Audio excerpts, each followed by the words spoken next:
Hello, everybody, and welcome back to another episode of the Nerd Soup Podcast. I am Bo Oliver here, joined today by Aaron, the Nerd Soup Monkey, and we are back for our very first podcast episode of the new year. Happy New Year, everyone. And, of course, like every other episode, we are going to talk about the world of movies, TV, and video games, and you can listen to this podcast on iTunes, Spotify, Google Podcasts, or on YouTube, where the podcast will be returning twice a week in 2021. We'll see how long that lasts. Any bets? Any takes? Any guesses? About the time Teddy just gets tired of it. He is going to be the one who derails it. Yeah, but, he tries. He's the one who pushes for it, and then next week, oh, yeah, I got to go to Mount Kilimanjaro. I promised Elena. It's a good idea. Well, in theory, so. In theory, yeah. And in practice, I guess, because we're doing it right now.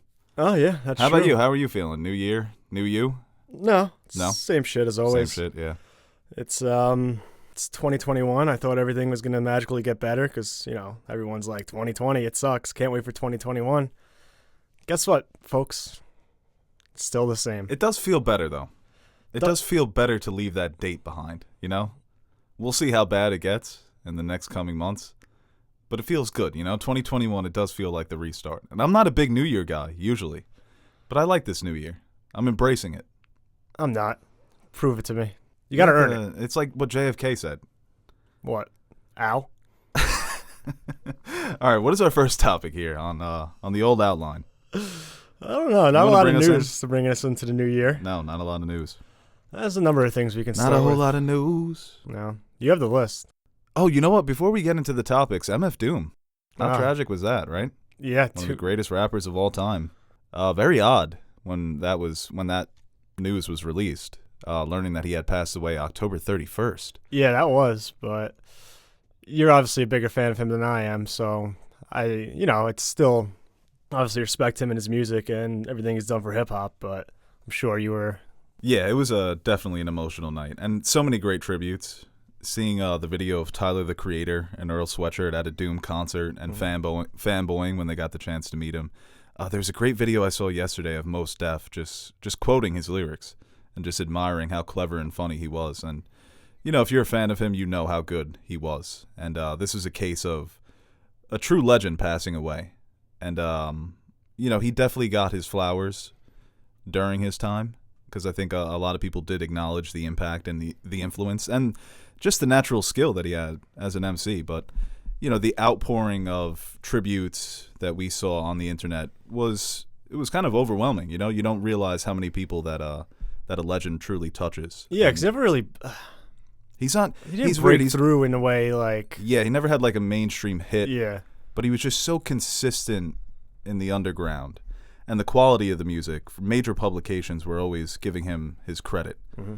And he was just so unique and always so true to himself. And never changed. And I think that's the most admirable quality of Doom. Yeah. Great MC, but he was just always true to himself. And We've made tributes on this channel with certain intros and stuff like that, so we're going with the Doom intro today. First story here, we have Wonder Woman box office news. This was interesting to see. We were wondering what type of numbers we would get with a movie like this that came out in theaters and on streaming. And so far, it's made $118 million worldwide. Still don't know what to make of that. Worldwide or domestic? I think it's worldwide, actually. Yeah, you put worldwide on the outline. You're the outline king. Yeah, maybe I messed up. When you says go. All right. Go. Well, anyway, obviously the numbers aren't where they would have been or close to what the original film did, but I don't know how to gauge it. I really have no idea what to make of any numbers that come out during this time because not only is it just that it's split between streaming and theaters, obviously the situation where a lot of big cities still don't have theaters open or limited capacity.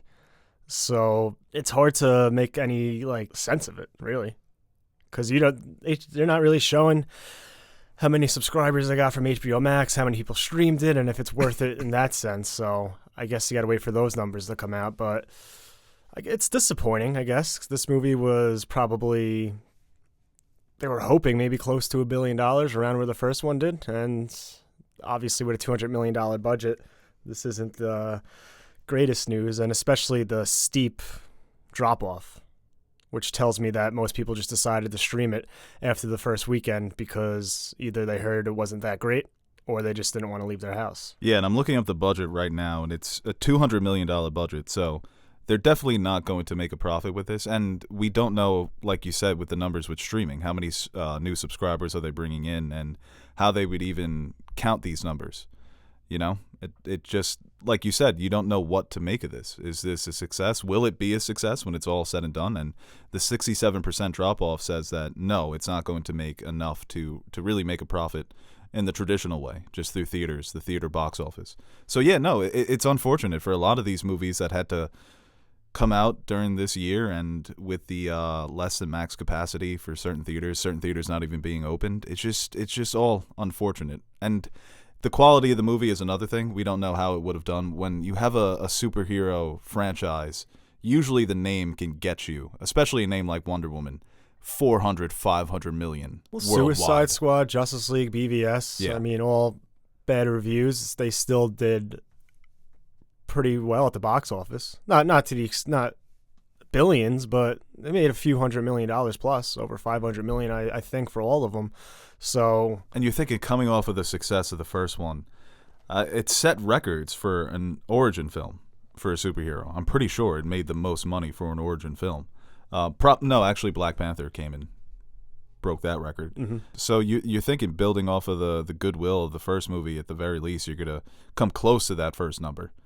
And yeah, it just sucks.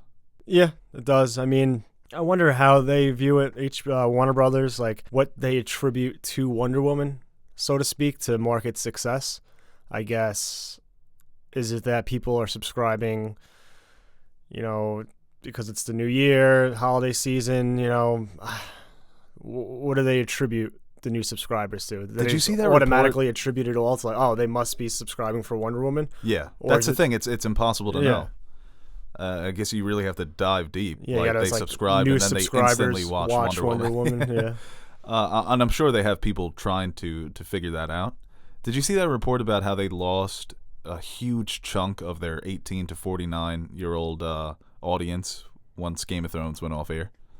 Yeah, I mean, that's it was not cool to see, but unfortunate for them. But just to see how popular that show truly was. I mean, House of the Dragon was announced for 2022. It's starting to film this year. Okay. So, who knows how big of a draw that will be. I think they'll get some excitement from fans of the series. Maybe they get some of those losses back, but yeah, you're never going to recoup, no matter what you did, even if the ending was good. I mean, a spinoff is a spinoff. Yeah. You're going to have a lot of people there because so many people were fans of the show. And I still think you're going to have, if that first season comes out and it's good, people like dragons now. Mm-hmm. People like good fantasy, so that they'll return. I definitely think so. It's the best streaming service, I think. It's just overall collection. I mean, there's something for everybody there. There's a nice kids section, Studio Ghibli films. They have some of the Criterions, the classics, and they even just added the Batman animated series. Mm-hmm. They added some classic Cartoon Network shows. Ed, Edd and Eddy, one of my favorites. Always hustling, man. That Eddie, just always trying to get the bag, no matter what. Yeah, no, HBO Max definitely has one of the stronger libraries. And if this was a normal year, and if some of their movies had came out during those initial release dates, like Dune and Wonder Woman, this could have been a really successful year for them, just overall. Yeah. But also moving on to another Warner Brothers story here, we're talking about Dune, and apparently there was a report that it's rumored that Warner Brothers is kind of getting cold feet about the plan to release Dune on streaming and in theaters, and they may only release it in theaters. Well, I mean, I think it all depends on what it's like at fall 2021. But let's just say things are kind of the same, or maybe even getting better. Films like Wonder Woman are going to be their litmus test, and I think we'll know whether they think Wonder Woman was successful on the dual platform availability with what they do with Dune and other future movies. Right. Because they kind of, that came out of nowhere when they're like, we're releasing everything simultaneously. Maybe they get a little selective now. But they confirmed it, right? Didn't Warner Brothers come out and say, yes, we are doing this? But it wasn't a rumored story that they're going to release their films in theaters and on streaming. No, that was their, they came out and said we're doing this. That to me, when a corporation says bold. they're going to, that's very bold. It's very bold. But now, if you're backtracking, it makes me think, okay, now you're just kind of spitballing here. If you're going to have one plan, you need to commit to it. And I understand that the landscape can change dramatically by fall 2021, maybe even earlier than that. The world is kind of back to normal, maybe summer 2021 if the vaccine starts to get distributed. Actually, you know what? Fall 2021. Let's just keep it in fall. Them saying that we're going to do one thing and then kind of getting the cold feet, it's just unfortunate for this movie because I think you're going to continue to confuse your fans. I mean, if theaters are open at max capacity, you need to release Dune in theaters only. So don't do it again, though. Like, if they come out and say Dune's only coming out in theaters, and then they're like, wait, no, it's going to be streaming as well. Don't do that. You got to pick one eventually. And like you said, you got to give them, I guess, some benefit of the doubt here because things are still so up in the air. Yeah. I wonder if it is going to be selective, where they see something like... That's the thing, then what passes the test? Like, Dune budget? Can't come out, I guess, budget, yeah, if it's over 150 or something like that, or even lower than that. I guess, but then people are going to protest, like, "Oh, my film was made for $80 million. Why are we coming out on streaming as well?" There's no win. I mean, even with this, I mean, yeah. Villeneuve, you had Nolan coming out against them, and probably many other filmmakers behind the scenes. So, yeah, there was that report that a lot of directors and actors are kind of getting in contact with other studios. I guess they're just trying to gain some leverage here. Yeah. So, either way, I think it's hard to tell what the best course is. 'Cause it's probably lose-lose either way. Either you're going to piss off your talent, your directors, your producers, your actors and actresses, or you're going to alienate fans that aren't maybe comfortable with going out to a theater and seeing your film. It's not an easy decision. I mean, it's easy to sit back in like my position and be like, oh, you should make the movie available for me free on streaming because that's what I like. It's more convenient for me, but there's a lot at stake here. And even if for Dune fans, this is my most anticipated movie 2 years in a row now. You know, I want to see this movie. And if it doesn't do well at the box office or they don't make a return, then that puts the sequel in jeopardy. And I don't think anybody wants that. Yes, right. As Dune fans, we want it to come out in theaters because we want it to do the best that it can. And many people have said maybe Dune would work better as a miniseries. So even if it doesn't have that kind of monetary success, if it comes out on streaming and it's very good, maybe that's where HBO turns its attention. And we've seen what HBO can do with TV, that TV can look just as good as a movie. But I mean, Dune, when you watch that trailer, and for Dune fans who have been reading that book or the multiple books for decades now, to see it come to life in that way. And the original Dune has some very good aspects to it, but this is the Dune that you imagine when you read the book. So you want to experience it in that big theater, and you want them to continue with a theatrical series rather than a miniseries, because I think Dune deserves it. And I think it's legendary enough where how many other franchises have we adapted through movies? Give Dune its turn. And we hope that it just works out, that Dune gets its chance to come out in theaters. But there's just no winners here. Because when you think of one way to go, then someone's going to be pissed off, like you said, whether it's fans or the creatives behind the scenes or the money men who are, with their big wigs. Yeah. Where's our money? I wonder if there's going to be an influx of, this might take years down the line, but smaller budget films, especially with some of the, studios are still going to shell out big budgets for their marquee franchises, but there's always those movies that cost $100-200 million and they're just like nobody wanted and they don't make shit. I wonder if a lot of these big studios, because of the hits they've taken throughout this past year, are going to maybe scale it back and focus more on smaller projects. They're like, do we have to be creative? Yeah. Do we have to be artistic? It could be like something that we can't just make Transformers anymore. Yeah. Well, no, they'll still make a million. But I wonder if some of those movies that you mentioned that kind of just get the big budget because they're taking a gamble on them because they have that name. If some of those even get scaled back, like we can't take the risk on Transformers anymore, especially after the last one. The last one didn't make huge money. Bumblebee? That was the best one. And Bumblebee and even the one before that. Yeah, I totally forgot about Bumblebee. Bumblebee's the best one, and I think it's made the least amount of money. So I think Hollywood's a tricky game at times. Because you see it like with, I'm trying to compare like other huge entities, like sports franchises. Yeah, right. Like even the Yankees, the richest franchise in America, they're going to scale back. They don't want to shell out money. They're going to take it's going to be different for the next few years. Salaries are going lower. They're getting prorated. Like they're getting hit by this. So they're making adjustments, and they're going to have to get creative with their cap or the money they're able to spend. So I'm sure studios are going to do the same thing. Why not? Hey, if you can find a... So you're saying that this could be better for artists? Yeah. That maybe they get more power, where studios are so panicked where they're saying, here, take this $20 million and just make whatever comes to your head, and hopefully it makes a profit. And instead of doing these... Tom Low Hanks, risk, high upside. You know, you've seen it with... Get Out. Yeah, small budgets. Like That's how Blumhouse built Blumhouse, right? Give people with like that are creative, that have experience. That Well, actually, no, it's going to backfire because everything's just going to be horror movies. Yeah. It's just going to be $15 to $20 million horror movies that are You're right. terrible. About the killer lamp. Hey, you want to go see the movie about the killer lamp? There's nothing else to do, right? Yeah, instead of giving Michael Bay $150 million, give someone 20. Right. It will be interesting to see how it all plays out for so many aspects of our society, and for us in particular, the movie industry. Looking back on these years, it's going to be it's a pivotal time for the movie industry, and we will A24's budgets are going to get even smaller. Seriously, they're going to contact Nerd Soup for an A24 movie. I think we can do it. Hire Soderbergh. I think he's using a Motorola to film his next film. What is it called? The camera obscura? All right, well, let's stop talking about the gloom and doom of the movie industry. Hopefully everything works out, right? Fingers crossed. And I'm sure this is not going to be the last time that we speak about the theaters and movies and streaming and all that good stuff.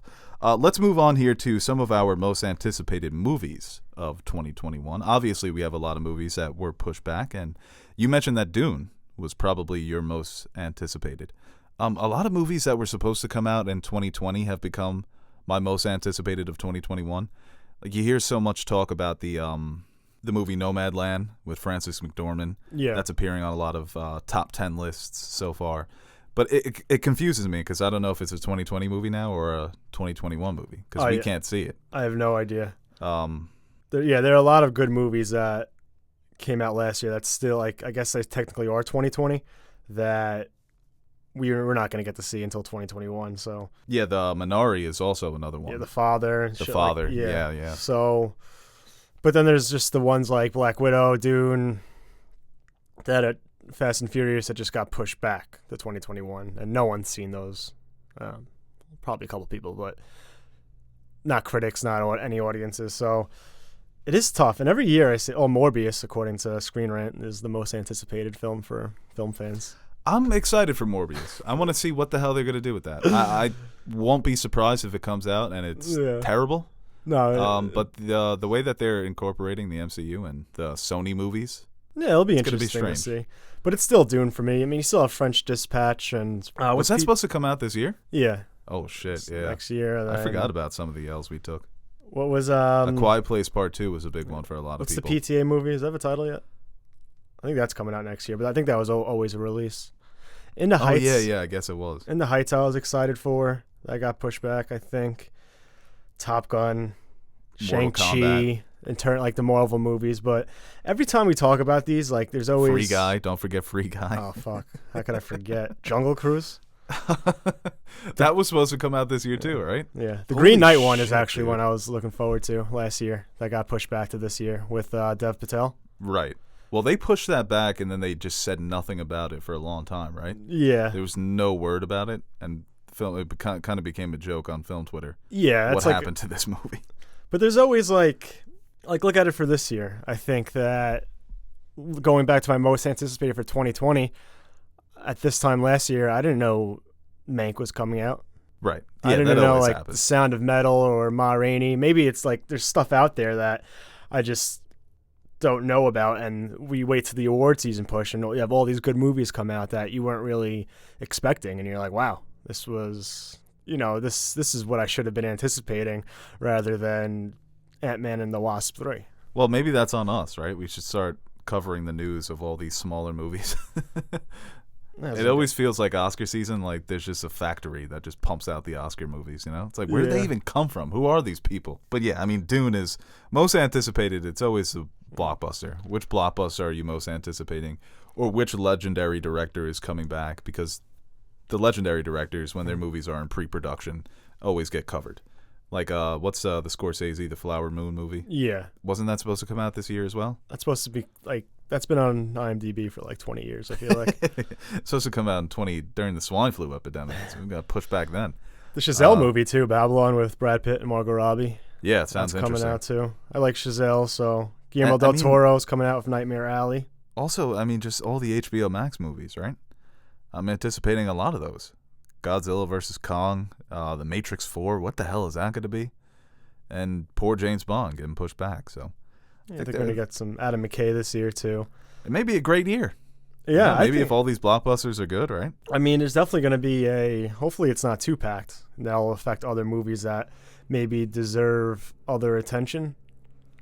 Right. Because there's just too much out at one weekend where the average film goer is just going to have to pick one. And then that affects a film that they didn't go see. So I remember I wanted to watch like at least 100 new releases for last year, and that didn't happen because of the pandemic. So maybe this year it'll just be too many. Yeah, right. See, like 200. 200 new releases? You ain't hitting 200. I don't think any of us are hitting 200. Not new releases, at the very least. Well, have you watched any recent 2020 movies? Guess we'll talk about that before we get into some fan questions. Any recent movies you've seen? I've been catching up. I really like Soul. Did you see Soul yet? Yes, I did. That was really good. 5th season. And I'm excited. Oh, I thought you were talking about Saul. Better Call Saul. You still haven't watched that, right? You fucking bum. Yeah, no, Soul was, you know what? Going into it, I liked it. I gave it 4 stars. And I'm trying not to get disappointed when a movie doesn't turn out how I want it to turn out. I thought it was gonna be a jazz movie. I thought it was gonna be a jazz movie. Yeah, it was sprinkled in, and I really love those. The music parts are probably the best parts of the movie. I think that's why I was so not disappointed, but so okay. This is no, they're trying to explain what happens. Yeah, when you die and I tell you the what, meaning of life. The way they are able to explain some of like the deeper themes of life for like digestible for kids is pretty incredible. Like I think that was impressive. The Lost Souls. I'm like, shit, like that's me. Leo memed that. Yeah, you're like, oh my god. Yeah, they tackled a lot of. It resonated a lot with me. They tackled like a lot of just the different anxieties and depressions that come along with life. But then they highlight some of the other aspects where it's like, what was it, like your drive, your purpose isn't your drive, your spark. Yeah, and things like that. I think it tackled a lot pretty well. It did, yeah. That was my favorite, probably my favorite of all the philosophy in the movie. Mm-hmm. The idea of having a purpose and what your spark is. And they mentioned that your spark can be anything. Mm-hmm. And I think they did a good job of that. You're going into it thinking it's going to be about this guy trying to get his big break, and then you realize that, he's a good musician, but maybe he's more suited as a teacher, and that he's got multiple qualities that kind of make up the kind of the influence and impact that he's having on his own life and the people around him. And I think with Pixar is I don't think they outsmarted themselves with this one, because I think it was good enough, but it didn't hit me like an Inside Out, where I thought Inside Out was way more clever. They kind of and subtle approach the same things. Yeah, similar themes. But I enjoyed the metaphors in Inside Out more than I enjoyed them here. I thought, it was funny too, this movie. I think I like this more, like I'd put it like up there in terms of Pixar. I really enjoyed it. Rachel House as Terry. The animation was fucking incredible. Yes. That may be their best looking movie. And I think that's why I wanted more of New York City. Mm-hmm. But yeah, no, the city was, it was unbelievable. The lighting. Oh yeah, Terry was fucking hilarious. Terry, she plays the exact same character in Hunt for the Wilder People and Thor Ragnarok. It's so funny how they're just using her in this role. Rachel House. I really liked it. I thought it was like heartwarming at times. It really, really hit everything, I think. And I don't know. It's one of those. They're starting to get better again. Yeah. Pixar. What else did I see recently? You watched The Sound of Metal, right? Yeah, that was depressing. Yeah, that was a depressing movie. it was really Riz Ahmed. I hope he gets a nomination for the Oscar, and I think he will. This year, man, people are probably going to look at it like, oh, no movies came out, so maybe whoever gets nominated isn't deserving. If you look at the list right now, Riz Ahmed, I haven't seen Anthony Hopkins yet, but people are saying it's the best performance of his career, which is absurd to think about. Yeah. Chadwick Boseman, and I better not see any. He only got it because he died. And we'll talk about Ma Rainey. He was fucking incredible in that movie. Yes, he would definitely deserve it if he was nominated. Delroy Lindo, probably delivering one of the best monologues of the year this year. He was incredible in The Five Bloods. So I'd put some of these performances. Gary Oldman, maybe? Yeah. He'll get some consideration. No, I think... then you look at like Glenn Close. That movie wasn't that great. Which one was that? Hillbilly Elegy. Oh, okay. I didn't watch that. I did. But she was really good. I heard a lot of people liked it, honestly. Viola Davis was fantastic, too. Amy Adams was good, too. I actually liked Hillbilly Elegy. Okay, I didn't you love just talked yourself into it. But it was good. Movie of the year? Her and Amy Adams put on some great performances. So, I mean, I would have liked to have seen more, and hopefully we get those before the Oscars, but... Well, did you watch Shirley? It's about the woman who wrote The Haunting of Hill House, and it stars Elizabeth Moss. You didn't see that one? No, I didn't. Incredible. Oh, Elizabeth Moss, too, for Invisible Man. I mean, that was February, but still. I know. That performance still carries. Shirley Jackson is the author's name. Mm-hmm. You need to watch Shirley just for Elizabeth Moss. Okay. She is unbelievable in that movie. It's hard, I was looking hard to keep up this year. I don't know what's out, what's available. It's the point that you're making that you can put these performances up against any year. I would agree with that. Because my best movies for the year so far, I would put my top 10 currently, and I'm still going to watch maybe like 10 or 15 more. I'd put it up against previous years. Some of my favorite movies of the year. It's spread thin for me. I mean, the top is strong. I'm thinking about anything is still number one. Soul's number two for me. Then I have Mank, Ma Rainey, Invisible Man, Sound of Metal, Tenet, Five Bloods. There's still a lot I need to dive into, but I mean... Gotta watch First Cow. Yeah. It's a movie about a cow. The first one? The first cow. So like First Man? Yes, the cow goes to space. Yeah, I've been trying to catch up recently because it's been hard. A lot of the movies, not a lot, the majority of the movies that I've watched this year have been movies that haven't come out this year. So, but I've been surprised by the quality of films that I might go see Promising Young Woman in the theater. I don't want to go to theaters, man. Me neither. Maybe I'll go during the day when no one's there. Yeah, I just want to go in my Arrival hazmat suit. Ma Rainey was... I really liked Ma Rainey, too. Chadwick Boseman was incredible. The whole cast was, really, but, I mean, I think the spotlight for a lot of people would be him because of his untimely passing this year, and some of those monologues, and like he was really good. Talk about a last performance for a career, right? I mean, I always knew he was a good actor, but he was truly remarkable in that film. So much passion, charisma, and it's like thinking back, like what he was going through during this performance, and to play that character with such a energy. Yeah, it was a very lively performance. Yeah, and that's why it's just so inspirational when you think about what it takes to be on a movie set. Those days can be long. And that's a script where it's based on a play. It's based on an August Wilson play. And at times it very much does feel like a play. So the acting is going to be, there's a lot of acting. There's a lot of dialogue. So for him to be able to just have the strength and the skill, it's incredible. And it was very emotional. I mean, this is the last time you're going to see this character, this man, this actor on screen. Mm-hmm. So if he is nominated, it would be deserved. Yeah. I like they touched on some themes of the time. I found it very interesting, like how Viola Davis's character, how she dealt with being a black woman in, was it the 1920s, 30s? Yeah, I want to say the 30s. Where she was more aggressive, and because she had to be, and that's how she felt like, she has something to offer that she has to kind of play hardball with these people because that's how she's able to get respect and be able to maximize her potential or what she can do.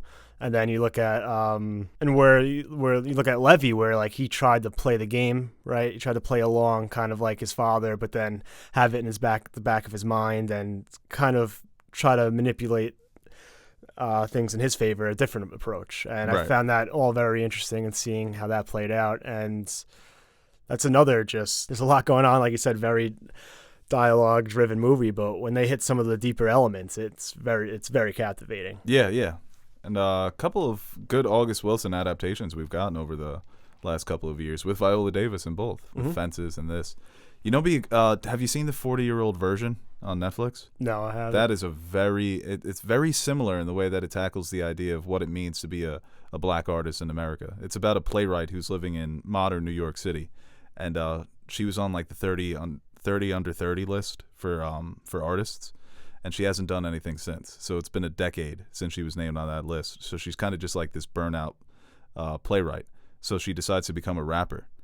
And the movie really tackles the idea of, you know, allowing black artists to express themselves in a way that's true to their lives rather than just showing them underprivileged or maligned, or as people, she calls it in the movie, poverty porn, rather than just giving people poverty porn. And how a lot of white producers and white-run studios, that these are the stories that they are pushing, rather than the stories that are just true to these artists, letting them just be who they are and expressing themselves in that way. But it's also got a lot of great hip-hop flavor, and it's funny.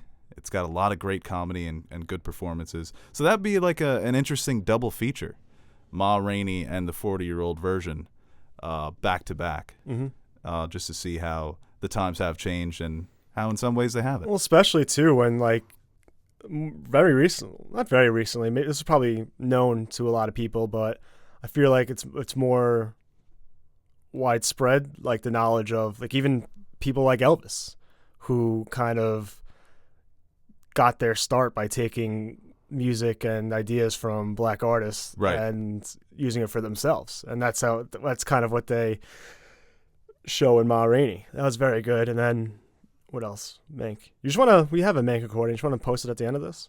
It's not edited. Oh, okay. Yeah. So one day.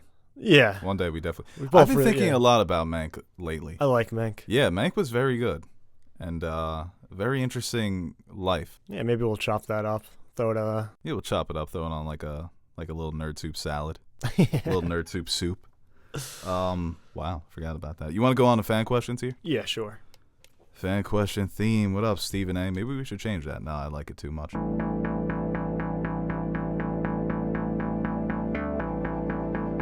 That's for the fan to decide. Yay! People you call up to the show, you better be ready. That's what you're supposed to do. Sitting there arguing and you're trying to spell your name and all of this other stuff. It's not your show, it's my show. I'm giving you the opportunity to speak your mind. Don't call up here unless you got something to say. This question here from Will at Zodiac Killer 01. Spoiler for Mandalorian. Now that Grogu is with Luke, what do you think the next season will be about? I think Mando working with Bo-Katan to reclaim Mandalore. Yeah, I think that's the direction that they should go in. I want Din Djarin, Bo-Katan. I want the other Mandalorians, Sasha Banks, who I just learned her wrestling name. Political maneuverings in next season. That's what I want to see. And giant action set pieces. How are they going to restore Mandalore? I know there have been a lot of theories about, is Grogu the Mandalorian? Is he going to be the one that rules Mandalore? Because technically he's a foundling. And they've been going with that, man. They've been hammering that home with Boba Fett as well. So that's what I would like to see. Yeah, we talked about that on the spoiler discussion for the finale or review. There's a lot of different ways they can go. I mean, I guess that is the main, like the easiest storyline to attack in season 3, because that was a point of contention at the end of season 2.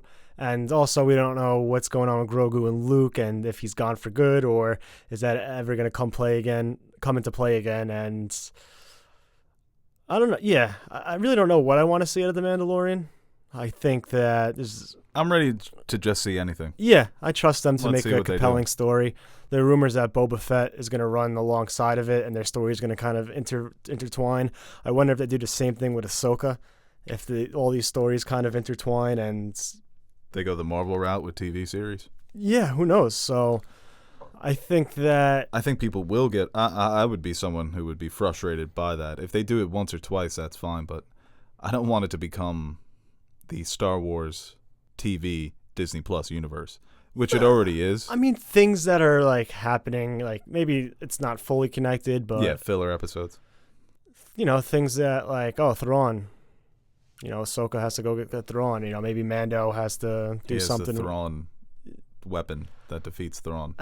This question here from Alex Posniak at Boris_2047. Thoughts on the New Mutants and thoughts on who Aaron would like as the Jets head coach? Well, I haven't seen New Mutants. Me neither. Yeah, and I would like to rent it. I'm curious at this point.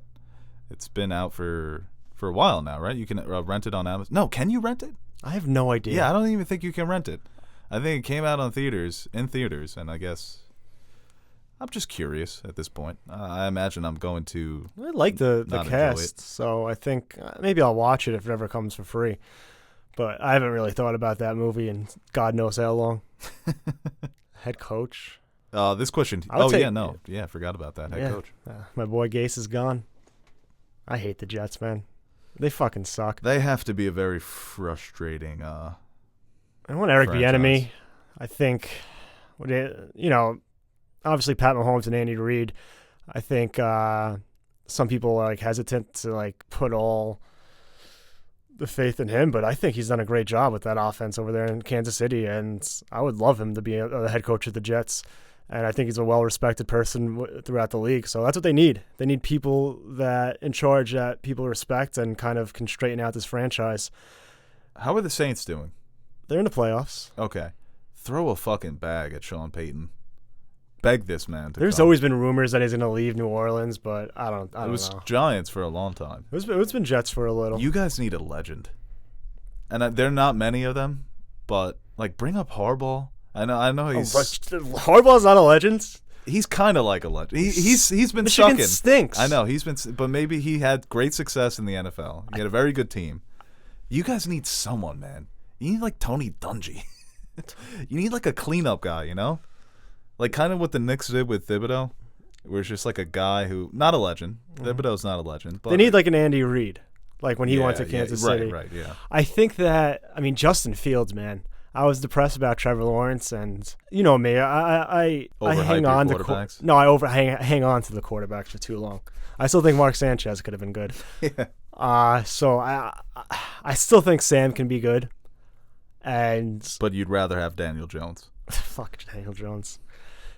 If they trade down and build around Sam, I don't think that's the worst idea. But Justin Fields, he was balling against Clemson, and I don't really watch too much college, but. Watch the championship game against Alabama. Hopefully he plays well. Yeah, but he's not a bad consolation. That's all I'm saying. In 3 years, when he's already had 4 head coaches. Well, that's the thing. They need stability. Yeah, and they need to. And the thing too, if they get with Darnold, his contract's at the point where they need to think about the future.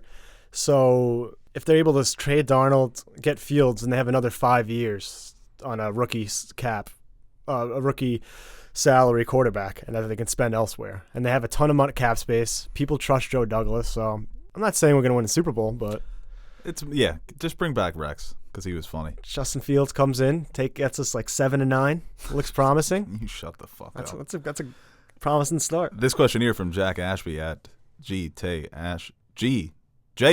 Ashby 12. Question for Bo and maybe Twetty. I can't speak today. Let me just start this all over. This question here from Jack Ashby at JT. This question here from Jack Ashby. Question for Bo and maybe Tutty. Keep all those. I'm gonna keep it all, huh? Yeah. Yeah. Just keep. We do it to Teddy. You gotta.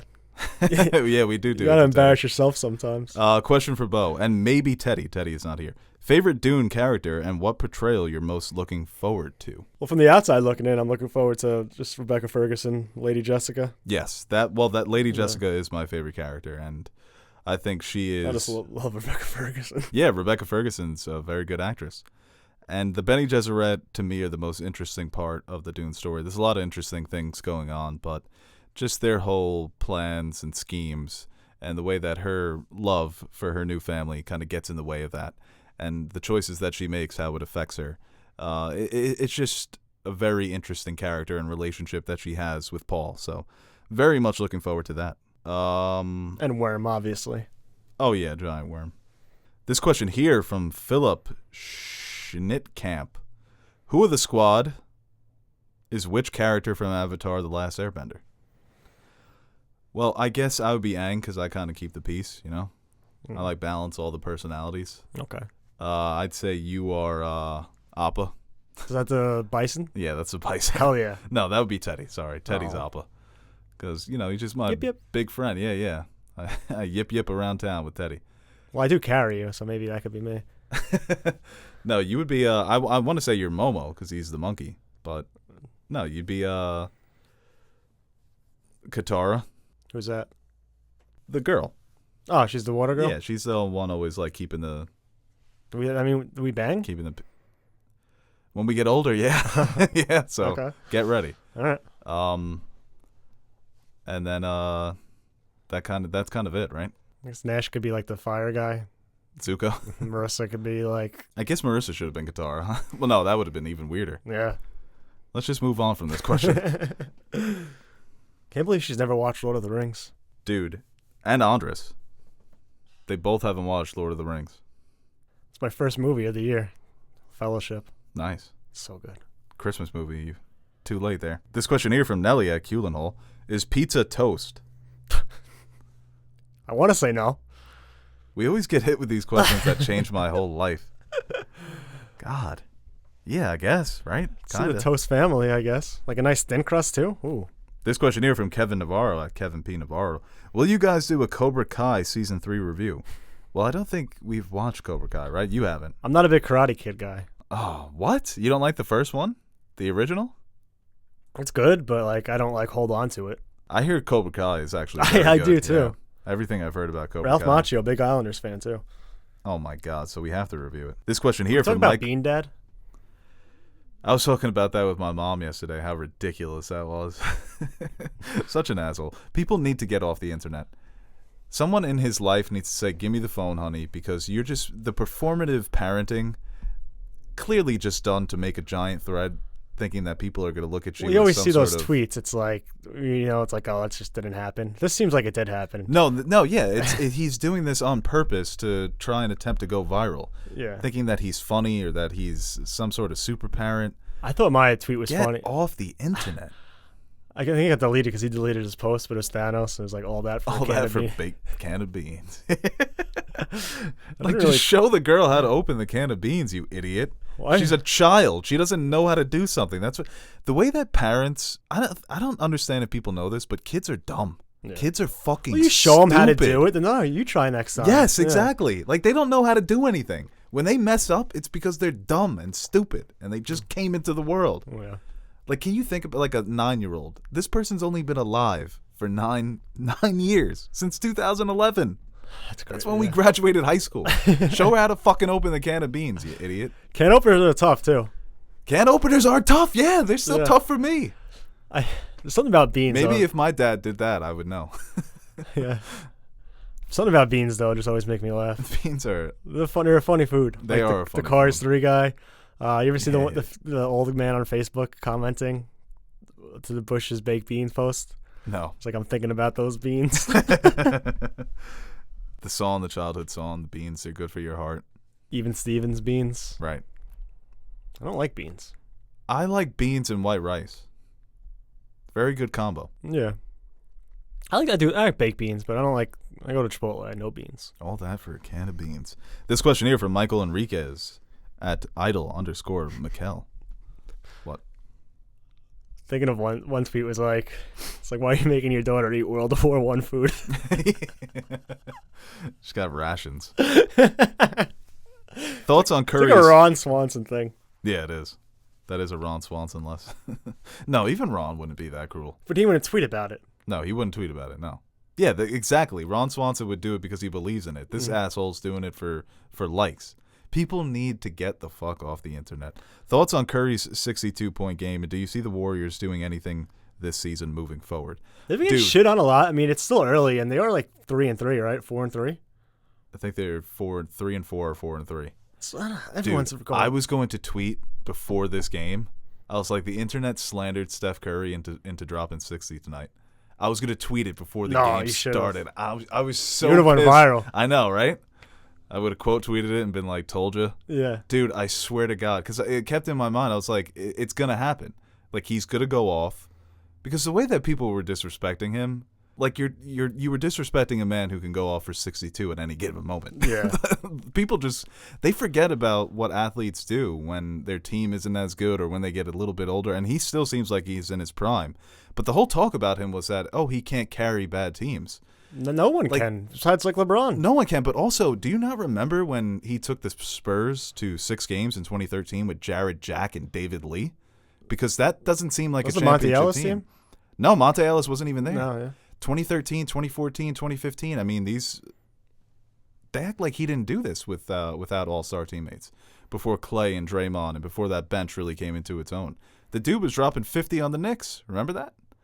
They weren't contenders then, but Everybody they were in the needs help playoffs. too. I mean, LeBron's taken bad teams far, but it wasn't until he got the right people around him that he was able to win. What is that? What is it called though? The Schadenfreude fraud. It's a term for the way that people take enjoyment on the downfall of others. Schrodinger's cat. Yeah, exactly. That just upsets me, man. Especially when it's a legend like Steph Curry. Did you watch some of those highlights though? Yeah. That man was cooking. He is Schrodinger's shooter. I mean, you don't know if he can go for 60 or not, but it's possible every time. I cannot. Just got to open the box and he just drop 50 on your ass. For the life of me, I can't even begin to grasp what that concept even means. When they explained it in Dark. What? Schrodinger's cat? Yeah. It's stupid. It does sound Well, it's like when stupid. if you put I'm pretty sure it's like if you put a cat in a box. Yeah, Like you don't know it's dead until you check. Right. So it's just 2 possible outcomes. The cat is dead and the cat is alive. right. But I'm always like, well, no, there only is one outcome. And Yeah, then, you put a cat in the box, the cat is dead. well, even whatever, like the outcome is what it is. Whatever when you open and see if it's alive or dead, that's the only outcome. Right. You know. But isn't it, it's like for the multiverse, right? Is that what they're trying to get to? Yeah, like when we want. I really don't know either. Yeah, let's just not. Just a cat in a box. I am a Serious Man is a very good Cat movie. in a box. This question here from Noah Ross. What other YouTubers do you guys like? Well, I don't watch many YouTubers now, but I used to love Collider back in like 2015, 2016. Prime Collider days. Used to love them. And, Screen Junkies. And I watch a lot of Vox videos these days. So I don't know if you can consider Vox YouTubers, but they make a lot of YouTube videos. It's hard. I mean, I used to love watching people's reviews, but now it's kind of like I don't want my own Yeah, you can't do it now. thoughts to like be swayed. Like even if if I agree with something, I'll still say it. But then I'm like, I'm kind of hijacking because they might have articulated it better than I can. So now that becomes my. It gets all muddled. So there are a lot of people I respect, a lot of film critics. Stuckman, I really like. I think Lights Camera Podcast guys, they're more like not casual fans. They watch a lot, but the way they Grace Randolph's one of your favorites. yeah. But the way they review is very relatable. People on Twitter, this guy Matt Neglia, he does a lot of good reviews, and I usually, a lot of times I won't even know a movie is out, and he'll like tweet about it and saying how good it is, and I'll be like, all right, He's one of the check this best out. followers for anyone who just loves movies. Yeah, Best follows. Because He's he'll just very- keep you fucking He's updated. very up to date and everything, and he's on top of like a lot of new releases, and so It's tough. even because a you lot of don't like wanna- people I follow that just follow us. I mean, they'll tweet about movies, and I think that's kind of like the best way to.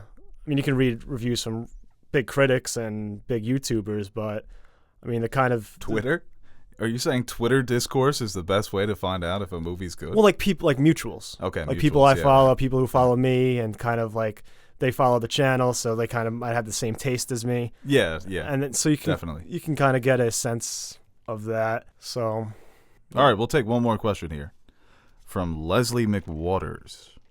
Happy New Year's, guys. Happy New Year, guys. you know what's funny too? You see the Salty Nerd, someone followed him thinking it was you. Yeah, I did see that. That was He funny. was like, "Thanks for the follow." Happy New Year, guys. Would you consider doing a Pixar Revisited or ranking where you put all the movies in tiers?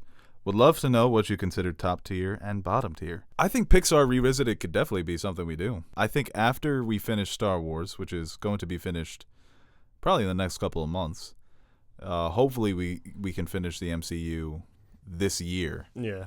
And after that, we're definitely going to go to Harry Potter. And we may start doing Harry Potter at the same time as the MCU, because that's just probably going to be me and Marissa and you occasionally if you want to hop on, We could do Twilight Revisited. I watched the first two. Yeah, so Harry Potter and Marvel happening at the same time, and I guess maybe Twilight, happening. 3 revisiteds going. Who are you doing those with, Nash? Yeah, my girlfriend made me watch them. I kind of enjoy them, though, so. That's terrible, and they're terrible books. They're interesting. They're intriguing. Very funny to, like, watch and make fun of, but there's kind of something there. It's like, well, I kind of want to see what happens next. Okay, so you're off the Pixar revisiteds now, because... Yeah, I'll focus on those. Yeah, got to allocate our time here wisely. But yeah, no, that's definitely something. And, you know, what I consider top tier, I mean, Toy Story is the best, Cars is the worst. So that's kind of how the scale would operate for me. Some of my favorites, Monsters, Inc. There's a lot I haven't even watched in a while, too, so that would be interesting to see. Going back and revisiting all those. I know Teddy would definitely enjoy that. Yeah, Pixar knows what they're doing. Yeah, yes, they do. All right, guys, that is the Nerd Soup podcast for today. Thank you for listening, as always. And like, subscribe, share this video, and comment your thoughts down below on the many topics we discussed. Actually, not too many topics, but, you know, we discussed some interesting things, I think. And I think we did it okay. Ooh, breaking news. Disney confirms that WandaVision will be 9 episodes long. Wow, look at that. Right, I'm looking forward to that. A couple weeks. Hopefully it's like, do you think it will be big? Mandalorian-esque? I think if it's good, it can definitely. Yeah. Not Mandalorian-esque. I mean, it is Star Wars, and I think... I mean, Marvel's just as big, if you think about it. Yeah. So maybe. Yeah, no, it's going to depend on how good it is. And if it has a Baby Yoda. That's the way to go, right? Just first episode. Their kid is Baby Yoda. I'm actually looking forward to that a lot. I'm hoping for like a strong first episode where everyone's talking about like how crazy and unique it is, and that will just be like get everyone else to watch it. Because I know people love the binge, but nothing like weekly television. Definitely. And we are definitely going to review that first episode. So be on the lookout for that. We got some content coming your ways. Might have to duck the content like Neo. Well, would you look at that? It's finally over. Hey guys, Bo Oliver here for one final send-off. Now, before I beg you guys to like and share this video, I'd like to thank our very special Patreon pledgers. We are very proud of the community we've been able to build here at NerdSoup, and it would not have been possible without our Patreon supporters. You guys are the true MVPs of this channel. Everything I've said, you keep the fridge full, you keep the lights on. There aren't enough words to thank you guys, but we'll do it anyway. Thank you. And we have a few videos coming up that have been suggested to us by Patreon pledgers. My Hero Academia, Neon Genesis Evangelion, and Full Metal Alchemist will be reviewed by Marissa, and yours truly, and Castlevania, which will be reviewed by Marissa and Aaron. And if you'd like to consider donating to our Patreon page, you can visit patreon.com/nerdsoup and check out some of the rewards we offer to our listeners. And really, we'd like to thank everyone who takes the time out of their day to watch our videos. Patreon pledger or not, your support is what keeps us motivated to keep giving the world our opinions on movies and TV shows and video games and pop culture, even though no one asked for it. We're still here, we're still yapping, and we hope you continue to join us. I'm Bo Oliver, and I support this message.